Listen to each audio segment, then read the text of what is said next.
देखिए क्वेश्चन है write down all the subsets of the following sets. जैसे P दिया हुआ है, पी कॉमा क्यू है, 1 2 3 4 है, 5 है, इनके हमें सबसेट्स लिखने हैं। ठीक है, जितने भी सबसेट्स पॉसिबल है। तो सबसे पहले ये मैं लिख रहा हूँ सबसेट्स ऑफ पी आर। क्या लिख रहा हूँ? सबसेट्स ऑफ, एक सेट दिया हुआ है, इसके सबसेट क्या क्या होंगे। तो सबसे पहला सबसेट है 5 और दूसरा है पी। ठीक है, दो ही सबसेट बनेंगे। दूसरा पी कॉमा क्यू का, देखिए इसका सबसेट एक ये बन जाएगा नल सेट, एक पी क्यू, फिर पी कॉमा क्यू। इस तरीके से 4 सबसेट बनेंगे। ठीक है। सी, इसमें सबसेट क्या बनेगा? सबसे पहले तो 5 बनेगा जी, फिर 1 आएगा, 2 आएगा, 3 4 4, फिर आएगा 1,2,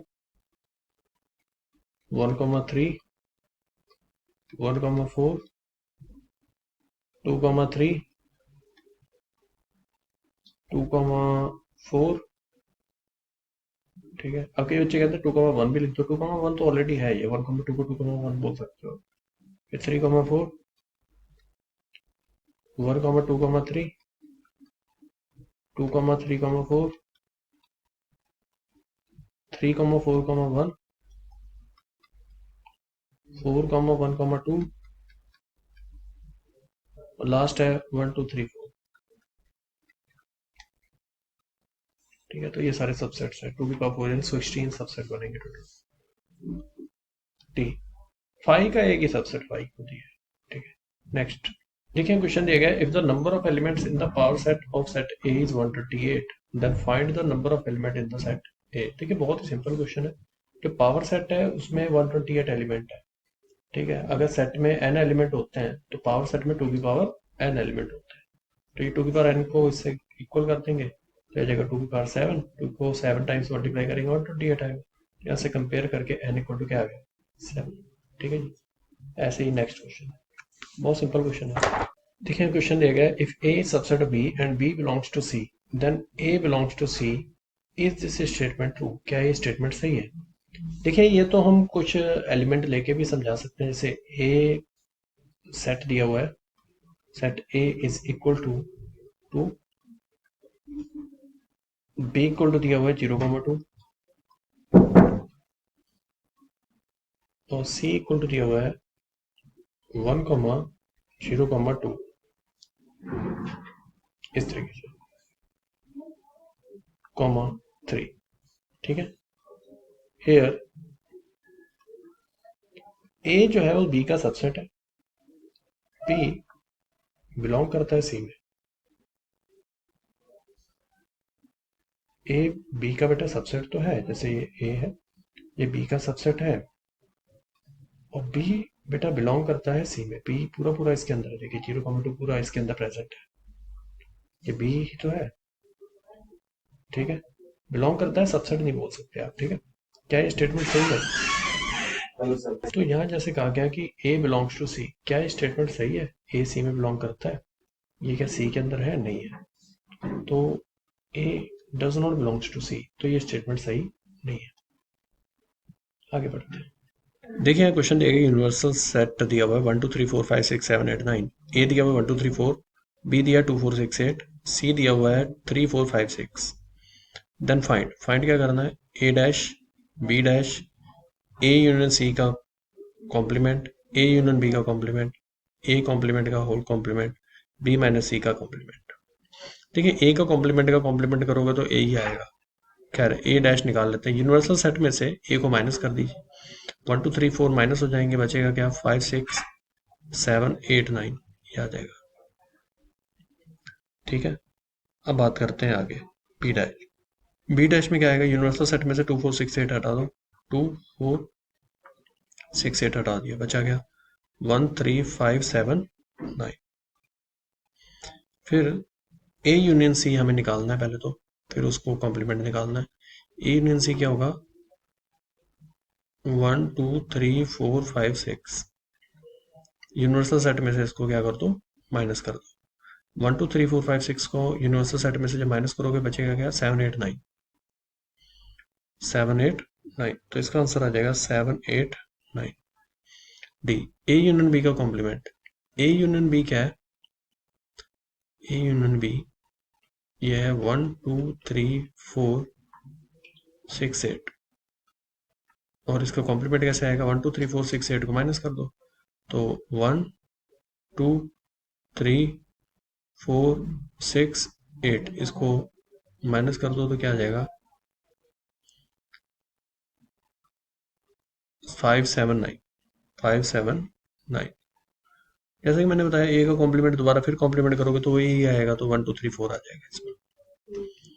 और बी माइनस सी, बी में से सी माइनस करो। 2 4 6 8 में से ये माइनस किया तो 4 का 4 चला गया, 6 का 6 चला गया, बचा क्या? 2,8। और फिर उसका कॉम्प्लीमेंट भी लेना है। 2,8 हटा दो यू में से और बाकी सारे एलिमेंट लिख दो, तो एलिमेंट आ जाएंगे 1 3 4 5 6 7 9। ठीक है, ये सारा आंसर आ जाएगा।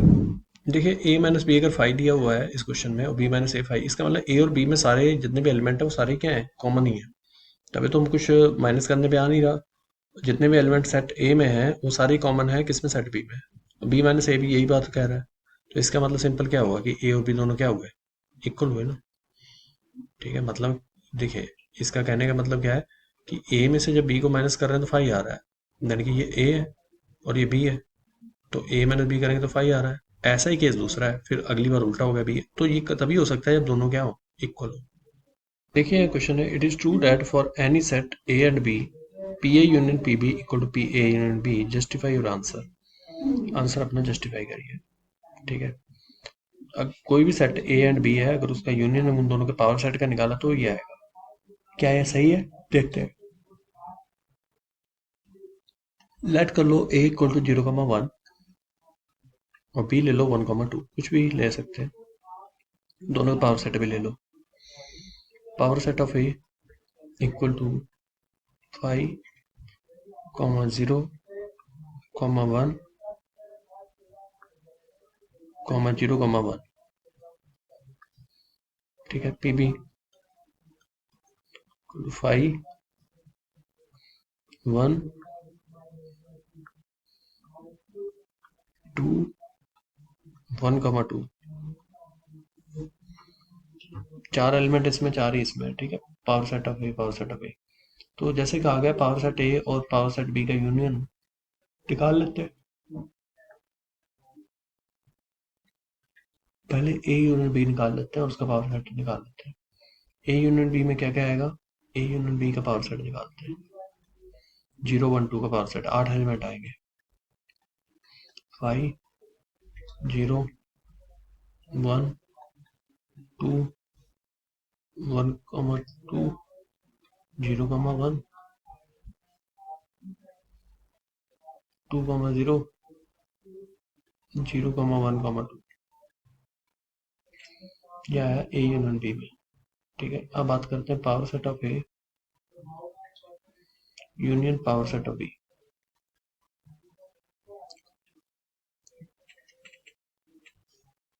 तो देखिए 5 आ रहा है कॉमन, 0 एक बार आएगा, 1 एक बार आएगा, 0,1 आएगा,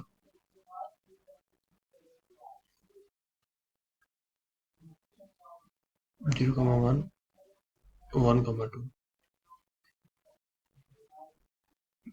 क्या है, दोनों इक्वल आ रहे हैं? तो ये दोनों इक्वल नहीं है, यानी P A union P B is not equal to P A union P. तो ये दोनों इक्वल नहीं है। अब देख लीजिए एलिमेंट इक्वल नहीं हो रहे।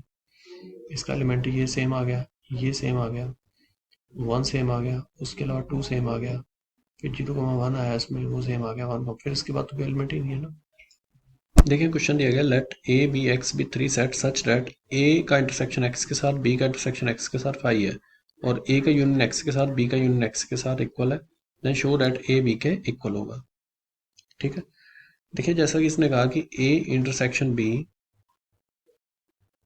बी इंटरसेक्शन एक्स, है ना, क्योंकि ये सब इक्वल है ना। ए का इंटरसेक्शन बी का इंटरसेक्शन, है ना, और ये फाइव के इक्वल है। एक बार मैं क्वेश्चन जरा दोबारा कंफर्म कर लेता हूँ। क्वेश्चन यही है, ए इंटरसेक्शन एक्स, सॉरी यहाँ इंटरसेक्शन एक्स है, A intersection X is equal to B intersection X equal to five, और A union X is equal to B union X, ये भी हमें दिया हुआ है। इंटरसेक्शन भी इक्वल है, यूनियन भी इक्वल है, ठीक है। तो देखिए अगर ये दोनों चीजें हैं तो हमें पता है कि ए इक्वल टू क्या होता है, A intersection A union X, ऐसा होता है। और ये इक्वल हो जाएगा A intersection B union X, ये इसके भी इक्वल हो जाएगा, क्योंकि सिंस ए यूनियन एक्स हमेशा बी यूनियन एक्स के बराबर होता है। तो यहां आ जाएगा A intersection B union A intersection X, तो ये आ जाएगा A intersection B, distributive law लगा दिया, यूनियन, और ए इंटरसेक्शन एक्स की जगह क्या आ जाएगा, ए इंटरसेक्शन एक्स की जगह आ जाएगा फाइव। अब ए इंटरसेक्शन बी का अगर इसके साथ हम यूनियन लेंगे तो फाइव के साथ, तो ए इंटरसेक्शन बी बचेगा। तो ये तो ए आ गया सीधा सीधा डायरेक्ट, ये क्वेश्चन नंबर 1 बन गई। और दूसरे एक और लॉ फिर दोबारा लगाते हैं, बी का इंटरसेक्शन बी यूनियन एक्स के साथ, वो बी ही आएगा, ठीक है, जो मर्जी हो बी ही आएगा, इंटरसेक्शन तो बी आएगा। तो यहाँ मैं लिख सकता हूँ B intersection A union X, क्योंकि दोनों बराबर है। फिर क्या हम लिखेंगे, फिर अब हमें पता है ए यूनियन एक्स कितना है, किसके बराबर है, इसको अलग अलग डिस्ट्रीब्यूट करो, पहले बी इंटरसेक्शन यहाँ पे बी इंटरसेक्शन एक्स, ये फाइव आ जाएगा, और बी इंटरसेक्शन ए का यूनियन फाइव के साथ बी का इंटरसेक्शन ए के साथ ए इंटरसेक्शन बी, तो ये क्वेश्चन नंबर 2। तो दोनों इक्वेशन से फ्रॉम इक्वेशन 1 एंड 2 ये कंफर्म हो जाता है, 1 एंड 2 दोनों इक्वेशन से, कि ए बी के क्या है, इक्वल है, क्योंकि दोनों की वैल्यू सेम आई है, लेफ्ट हैंड साइड सेम है तो राइट हैंड साइड भी सेम ही होगी, ठीक है। क्वेश्चन नंबर 10, देखिए यहाँ ए सेट दिया हुआ है, बी सेट दिया हुआ है, तो बाकी सारी वैल्यूज निकालनी है। पहले तो हम एक काम करते हैं, नंबर लाइन ही ड्रॉ करते हैं। ये नंबर लाइन है, इस नंबर लाइन के बिल्कुल मिडिल में होगा 0, फिर आएगा 1 2 3 4 5, और इधर आ जाएगा -1 -2 -3 -4 -5। और जैसा कि यहाँ दिया गया है -4 से लेके 1 के बीच में, तो -4 से शुरू करके 1 के बीच में 1 इंक्लूड नहीं है,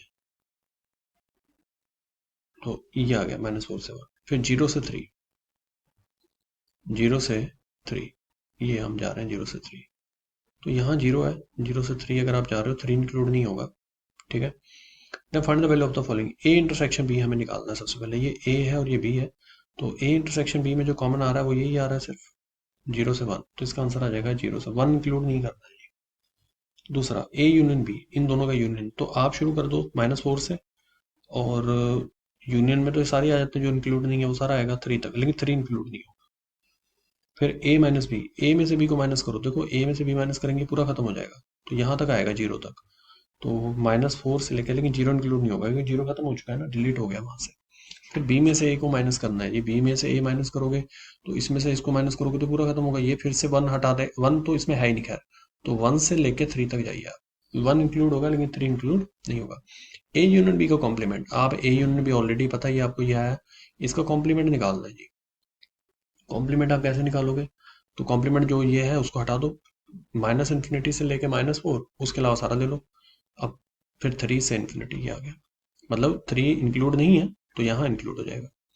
ए इंटरसेक्शन बी का कॉम्प्लीमेंट, तो ये आ जाएगा -∞ से 0 यूनियन 1 से इन्फिनिटी, फिर वही कहानी इंटरसेक्शन का भी ऐसे ही चल गया, ठीक है जी, थैंक यू।